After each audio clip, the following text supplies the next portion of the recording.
இதுதான் ஆண்டிப்பட்டியோட மெயினான கனவா பகுதி. 2 பக்கம் 2 கரடு கடையில் இதுதான் மெயின் ரூட்டு.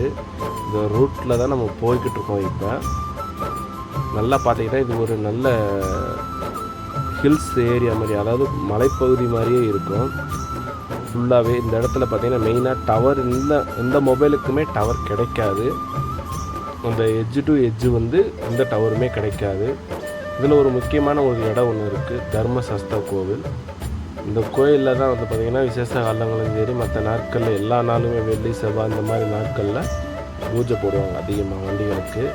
இதை பார்த்தீங்கன்னா தேனி டு மதுரை ரூட்டில் ரைட் சைடு இருக்கும், அதாவது தேனிலேருந்து மதுரை போகிற பக்கத்தில் ரூட்டில் வந்து பார்த்திங்கன்னா ரைட் சைடு தர்மசாஸ்தா கோவில்.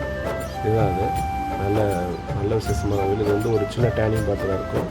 கோயிலை தாண்டவே பார்த்திங்கன்னா தமிழ்நாடு வாட்டர் போர்டு இந்த டிபார்ட்மெண்ட் ஒன்று இருக்குது.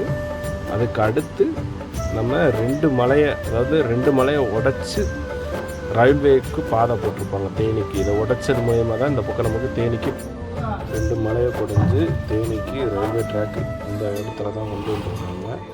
இதுதான் அந்த ரயில்வே கேட்டு. அதை தாண்டி போனால் உசிலம்பட்டிக்கு நம்ம ரோட்டை பிடிச்சிடலாம்.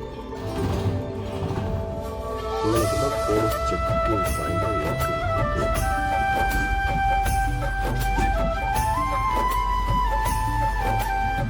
அவ்வளோதான். இங்கே வந்து இதில் ஒரு டேர்னிங் பாயிண்ட். இது முதல் எஸ் பெண்டு மாதிரி இருந்துச்சு, இப்போ நார்மல் பெண்டு மாதிரி ஆக்கிட்டாங்க. இப்போ இதை கடந்துச்சுன்னா உசிலம்பட்டி நார்மல் ரூட் ஜாயிண்ட் ஆயிரும். ஹாப்பியாக எல்லோரும். அடுத்து இந்த டைமிங் இந்த இடத்துக்கு வந்தீங்கன்னா யாராவது வந்தீங்கன்னா வீடியோவில் எக்ஸ்ப்ளோர் பண்ணதை பற்றி கமெண்ட் பண்ணுங்கள்.